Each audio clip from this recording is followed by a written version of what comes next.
नमस्कार बच्चों, आप सभी का स्वागत है आपके अपने YouTube चैनल होम साइंस में, जिसमें आज आप सब देखने वाले हैं MA first semester home science की क्लास। और क्लास आप सबकी आज कौन सी है? 27। ठीक, तो इससे पहले जो क्लास मैंने अपलोड की है, जो वीडियो, उसमें आपने देखा कि जो शिशु होता है उसकी संवेदनाओं के बारे में। ठीक, तो शिशु की संवेदनाओं के बारे में मैंने उस वीडियो में बताया था और आज का वीडियो भी उसी टॉपिक पर है। आज आप सब संवेदनाओं से संबंधित सभी प्रश्नों को कवर कर लेंगे। ठीक, क्योंकि 26 जो वीडियो है 26 क्लास, उसमें संवेदनाओं के बारे में, उसकी परिभाषा क्या है, डिफिनीशन क्या है और वो होता क्या है, ये सब पढ़ाया था। और आज आप सबका बहुत ही महत्वपूर्ण टॉपिक उसी से जो शिशु उत्तेजना होते हैं ना, शिशु संवेदनाएं, शिशु की कौन सी संवेदनाएं होती हैं, कौन कौन सी संवेदनाएं, प्रथम संवेदना कौन सी होती है, ये सब आपने 26 में पढ़ा। ठीक, आज 27 में इसी से संबंधित महत्वपूर्ण प्रश्नों को देखेंगे। तो अभी तक जो बच्चे चैनल को सब्सक्राइब नहीं किए हैं, प्यारे बच्चों, चैनल को अवश्य सब्सक्राइब कर लें, क्योंकि जैसे ही मैं कोई क्लास लाइव लेती हूँ आप सभी के पास नोटिफिकेशन पहुँच जाता है और आप सब आसानी से देख पाते हैं। ठीक, तो और जो वीडियो को नहीं शेयर किए हैं, जल्दी से वीडियो को शेयर करते हुए आगे बढ़ते हैं और लाइक भी अवश्य कर दें। ठीक, तो बच्चों ये क्लियर कर लो कि ये जो नया सेमेस्टर वाइज आप सबका पाठ्यक्रम रखा गया है, सिलेबस न्यू एजुकेशन पॉलिसी के अकॉर्डिंग, उसी के अकॉर्डिंग ये क्लास चलती है। और ये थर्ड पेपर है आप सबका शिशु उत्तेजना कार्यक्रम होम साइंस फर्स्ट ईयर में। ठीक, फर्स्ट सेमेस्टर में। तो आगे देखते हैं, अपने प्रश्न पर चलते हैं। और प्रश्न आप सभी का क्या पूछ रहा है बच्चों? ये सारे प्रश्न बहुत ही इम्पोर्टेंट हैं, जितने भी मैंने प्लेलिस्ट में वीडियो अपडेट की है। ठीक, तो जिनको प्लेलिस्ट के बारे में नहीं पता है वो चैनल पर जाएं, वहाँ पर आपको प्लेलिस्ट का ऑप्शन मिलता है। वहाँ पर जाएंगे तो आपको एक प्लेलिस्ट मैंने बनाया हुआ है MA फर्स्ट सेमेस्टर की, उसमें क्लास 1 से लेकर के 27 आज की क्लास तक सारी क्लास एक साथ मिल जाएगी आपको। ठीक, तो वहाँ से आप आसानी से बहुत अच्छे से अपनी सभी क्लास देख सकते हैं, वीडियो को अपलोड करके देख सकते हैं। ठीक, और डाउनलोड करके देख सकते हैं। ओके, तो आगे बढ़ते हैं लाइक करते हुए। बच्चों लाइक अवश्य करें और वीडियो को शेयर भी करें। तो प्रश्न हमारा क्या कह रहा है, ध्यान से समझने का प्रयास करें बच्चों। शिशु की संवेदिक, जो शिशु होता है, बताइए, जो एक बच्चा होता है, जन्म लेता है, ठीक, नवजात शिशु जो होता है, उसकी संवेदनिक अभिक्षमताएं एवं प्रक्रियाएं समझाइए। जो अभिक्षमताएं होती हैं, मैंने बताया ना शुरू में कि संवेदना से जो संबंधित प्रश्न है आज सब इसमें कवर होने वाला है। ठीक, तो जो अभिक्षमताएं होती हैं, संवेदनिक प्रक्रियाएं, जो प्रोसेस होते हैं, इनके बारे में आज इस वीडियो में जानने वाले हैं। ठीक, तो वीडियो को अंत तक देखें, तभी आपको समझ में भी आएगा। बच्चों देखते हैं, शिशु जो होता है उसकी, अगर आपने जिन प्याजे का जो सिद्धांत है, संज्ञानात्मक सिद्धांत, उसमें भी आपको संवेदनाओं से संबंधित टॉपिक है, पढ़ना है। ठीक, तो आप ज़रूर से ज़रूर जिन प्याजे का जो संज्ञानात्मक सिद्धांत है, थ्योरी है, वो आप सब वीडियो देख लें। इससे पहले भी मैंने आप सबका पेपर फर्स्ट जो थ्योरी से संबंधित है होम साइंस फर्स्ट सेमेस्टर में, उसमें मैंने अल्बर्ट बंडूरा जी की थ्योरी है, वाइगोत्स्की की थ्योरी है, इन सभी की थ्योरी के बारे में पढ़ाया था। ठीक, तो वो सब थ्योरी भी आप सब देखते रहें। ओके, तो सेंसरी कैपेसिटीज ऑफ इन्फेंट्स, तो जो शिशु होता है उसकी संवेदनीय अभिक्षमताएं क्या हैं, देखते हैं। ठीक, आगे बढ़ते हैं। शिशु में किसी प्रकार की संवेदनीय क्षमताएं होती हैं, किस प्रकार की जो संवेदनीय क्षमताएं होती हैं, ठीक, उसको ज्ञात करना जटिल कार्य है और संवेदनीय संबंधी अध्ययन के आधार पर ही ज्ञात होता है। बच्चों, जो डिफिनीशन मैंने पढ़ाया था आपको फ्रेज के अनुसार और फैन के अनुसार, ये सभी डिफिनीशन आप सब याद कर लेना। ठीक, 26 वीडियो नंबर 26 में है। ठीक, जो क्लास है 26 उसमें आपको ये डिफिनेशन याद करना है। पेपर में आपको ज़रूर देखने को मिलेगा डिफिनेशन, ठीक।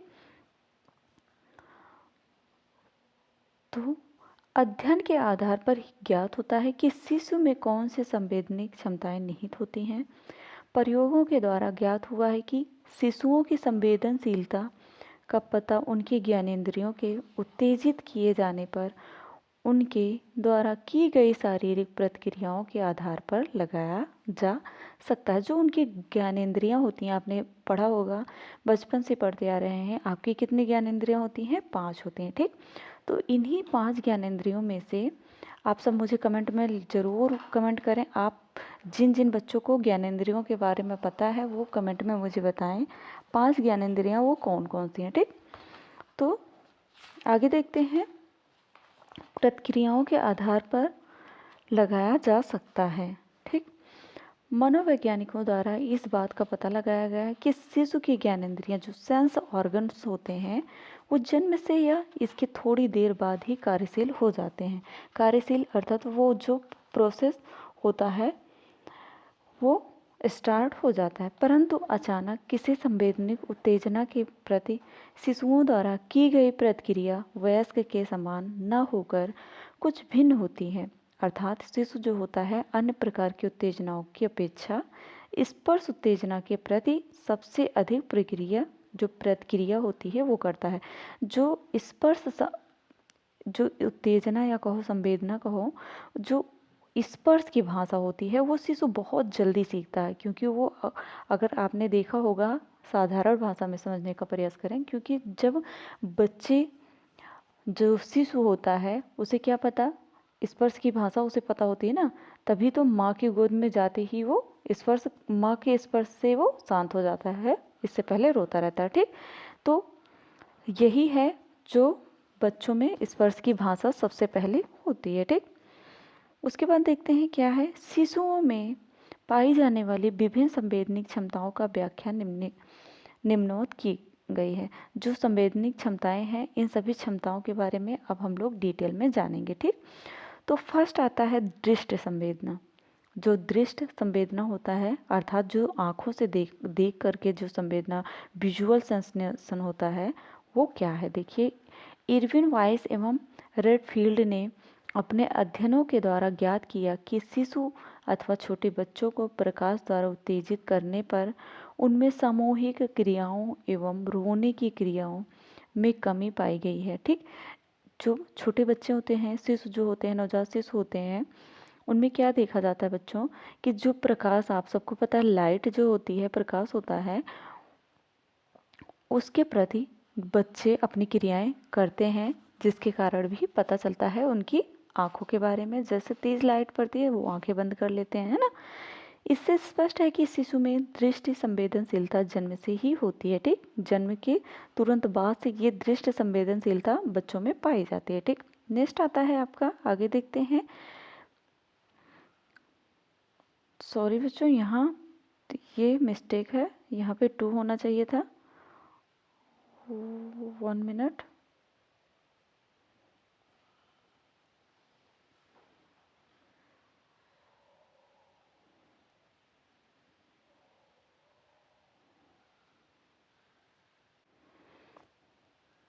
सॉरी बच्चों, ये थर्ड है आपका, यहाँ पे थर्ड आएगा।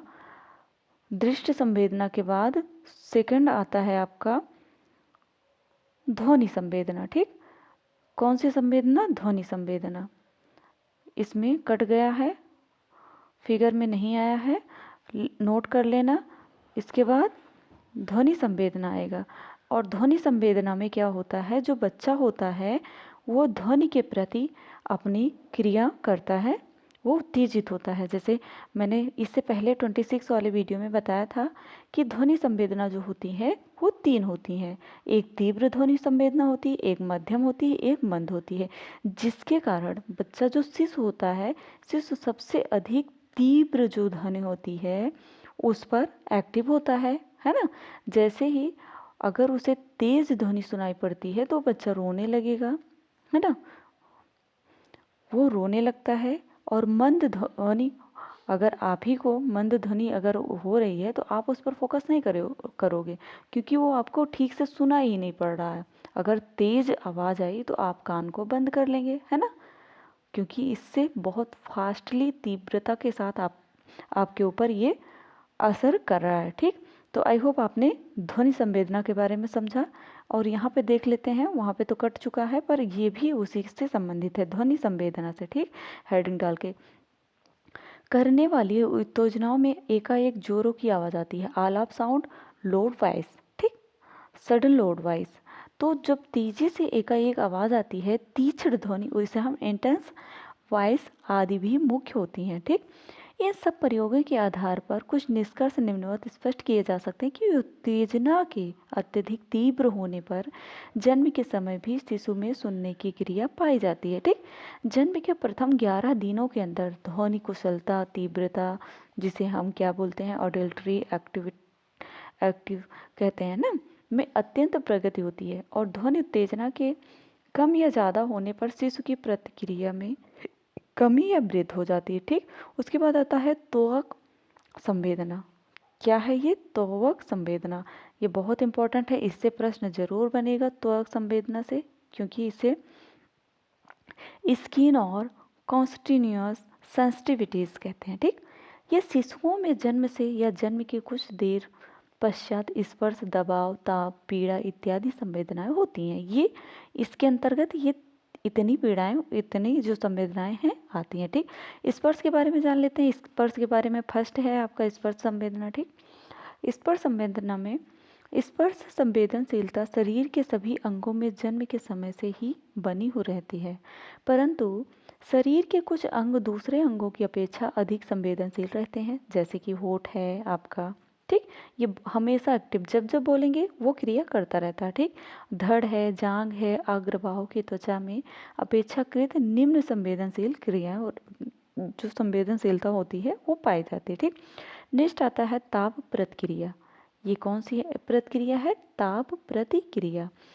जन्म के समय से ही शिशु में ताप प्रतिक्रियाएं पाई जाती हैं, जैसे शिशुओं की अधिक ठंडा या गर्म दूध अथवा पानी पीने के लिए दिया जाता है तो क्या होता है, वे उसको पी नहीं पाते और चिल्लाने लगते हैं। तो ये क्या है? ताप प्रक्रिया, जो प्रतिक्रिया होती है उसे बच्चे को पता होता है। ठीक, तो अभी तक जो चैनल को सब्सक्राइब नहीं किए हैं, सब्सक्राइब कर लें, वीडियो को शेयर भी अवश्य करें और लाइक अवश्य करें। ठीक, इससे स्पष्ट होता है कि शिशुओं में ताप प्रतिक्रिया होती है, अर्थात उसमें ताप संवेदना विद्यमान रहती है। ठीक, पीड़ा संवेदना, पीड़ा संवेदना क्या होता है कि जो शिशु होते हैं बच्चों, जन्म के 1-2 दिन तक पीड़ा की संवेदना थोड़ी कम होती है, किंतु सबसे अधिक पीड़ा संवेदना पैर के तलवे, होठ, पपनी, जिसे आईलैशेस बोलते हैं ना, माथ, या देखो अक्सर बच्चा अपनी आंखें बंद रखता है, सोता बहुत है। ठीक, आईलैशेस को बंद रखता है। ठीक, माथ या कपाल की त्वचा में पाई जाती हैं, जबकि अपेक्षाकृत शरीर के अन्य अंगों में पीड़ा की संवेदना कम होती है। इसीलिए छोटे बच्चों को, जो शिशु होते हैं, उनको तेल की मालिश की जाती है। ठीक, क्योंकि वो जन्म के बाद उनकी जो त्वचा होती है, स्किन होती है, जो उनका शरीर होता है, वो ढला नहीं रहता है इस टेम्परेचर में, इसीलिए उनको पेन होता है। ठीक, शरीर के ऊपरी भाग के नीचे की अपेक्षा पीड़ा की संवेदना अधिक पाई जाती है। ठीक, शिशु का मुखड़ा उसके पैरों की अपेक्षा पीड़ा उत्तेजना के प्रति अधिक प्रतिक्रियाएं करता है। ठीक, अब आइए देखते हैं सरमन महोदय के अनुसार। ठीक, ये क्या कहते हैं? सरमन एवं सरमन द्वारा किए गए प्रयोगों के आधार पर यह निष्कर्ष निकला कि शिशु जो होते हैं, मुखड़े से पहली ही बार पीड़ा उत्तेजना से उत्तेजित करने पर वे इसके प्रति अपनी जो प्रतिक्रियाएं करते हैं, जबकि उनकी उम्र 41 घंटे की होती है, तो 76 घंटे की उम्र के बाद शिशुओं में उनके पैर की एड़ी की पीड़ा उत्तेजना से प्रथम बार उत्तेजित करने पर ही इसके प्रति प्रतिक्रियाएं देखी गई हैं। ठीक, नेक्स्ट आता है गंध या घ्राण संवेदना, जो सूंघने की क्षमता होती है ना, ये गंध या घ्राण संवेदना, स्मेल और ऑल्फैक्टरी सेंसेशन। ठीक, पूर्व में क्या होता है, पूर्व में मनोवैज्ञानिकों का मानना है कि नवजात शिशु पूर्ण रूप से गंध विषय को जन्म से ही समझने लगता है। तत्पश्चात के प्रयोग के इस विचार को खंडित कर दिया जाता है। पीटरसन ने कहा कि रेनी पियर्स, पैटरसन एवं नेल्स आदि ये सभी जो वैज्ञानिक हैं, मनोवैज्ञानिक हैं, इन्होंने पाया कि एसिटिक एसिड जो होता है, अमोनिया होता है, माँ का दूध, पेट्रोल आदि गंधों से संबंधित ज्ञान शिशुओं में जन्म के समय ही क्या होता है, विकसित हो जाता है। माँ का दूध बहुत ही बच्चा सबसे पहले अपने माँ के दूध को पहचानता है ना। जन्म के माँ के दूध का गंध जो होता है बच्चे बहुत जल्दी ही पहचान जाते हैं। ठीक, इसमें यही कहा गया, जन्म के 1 घंटे के अंदर ही शरीर को ऐंठने, चिल्लाने, अंगूठा चूसने, मुंह बनाने संबंधी प्रतिक्रियाएं इनमें पाए जाते हैं। ठीक, अंगूठा चूसने और मुंह बनाने संबंधी जो चिल्लाते हैं बच्चे, ये सब प्रतिक्रियाएं पाई जाती हैं। कब पाई जाती हैं? जन्म के 1 घंटे के अंदर ही। पेयर ने पाया कि माँ के स्तन पर पेट्रोल या कोई कड़वा पदार्थ लगाने के पश्चात शिशु को स्तनपान कराने पर उनमें मुंह सिकोड़ने जैसी प्रतिक्रियाएं पाई गई थी। इसी प्रकार अमोनिया व एसिटिक एसिड आदि के प्रयोग से विशिष्ट प्रतिक्रियाओं का होना पाया गया। सुप्तावस्था में बच्चों की नाक को अमोनिया से उत्तेजित करने पर उनमें उछलने, सिर को घुमाने, मोड़ने, नाक सिकोड़ने, मुंह चलाने जैसे प्रतिक्रियाएं देखी गई थी। ये सभी क्रियाएं बच्चे में पाई गई। जो रिसर्च हुआ, जो मनोवैज्ञानिकों ने अपनी रिसर्च की, उसमें इन्होंने ये देखा कि जो बच्चे होते हैं ये सभी क्रियाएं 1 घंटे के अंदर करने लगते हैं। ठीक, इसी प्रकार शिशु के जगाने पर, गॉस की उत्तेजित करने पर रोने, मुंह चलाने, चेहरे पर एक हाथ से रगड़ने एवं छींकने की प्रक्रियाएं जो होती हैं पाई गई। ठीक, इसमें एक तथ्य यह भी निकल कर आया कि तीव्र उत्तेजना के प्रति जो भी शिशुओं की प्रतिक्रियाएं होती हैं वे गंध उत्तेजना के प्रति होकर वरन स्पर्श उत्तेजना के कारण होती हैं। और इसी तथ्य की पुष्टि टेलर एवं जोन्स ने की थी। ठीक, नेक्स्ट आता है आपका, लास्ट आता है स्वाद संवेदना, जिसे हम टेस्ट सेंसेशन कहते हैं। ठीक, शिशुओं की संवेदना में के संदर्भ में अनेक प्रयोगों द्वारा यह ज्ञात होता है कि उनमें स्वाद संवेदना अपेक्षाकृत दृष्टि ज्ञान एवं ध्वनि ज्ञान से अधिक विकसित होते हैं। क्योंकि नेल्स एवं ट्रेंटन ने पाया कि जन्म के 2 दिन बाद ही शिशु में नमक और चीनी घोल के प्रति स्पष्ट प्रतिक्रियाएं पाई गई। ठीक, नमक और चीनी का घोल अगर बच्चे को दिया जाए तो बच्चा उस पर क्रियाएं करता है। ठीक, जन्म के बाद पहले दिन ही क्विनैन, साइट्रिक एसिड एवं पानी आदि की उत्तेजना के फलस्वरूप शिशुओं में हाथ पैर की गति, सिर व आँखों की गति एवं संपूर्ण शरीर की गति आदि में परिवर्तन देखे गए और इनकी उत्तेजनाओं के प्रति शिशुओं में अनेक क्या हुई प्रतिक्रियाएं देखी गई। तो आई होप आपने बहुत अच्छे से समझा होगा संवेदनाओं के बारे में। आई होप आप सब संवेदना बहुत अच्छे से जान चुके होंगे। अब कोई भी शॉर्ट प्रश्न आता है या लॉन्ग प्रश्न आता है तो आप संवेदना के बारे में बहुत आसानी से लिख सकते हैं। ठीक, तो जिनको नहीं समझ में आया है फिर से वो वीडियो को वॉच करें और आसानी से समझ में आएगा। ठीक, तो मिलते हैं नेक्स्ट वीडियो में नेक्स्ट टॉपिक के साथ। तब तक के लिए जय माता रानी।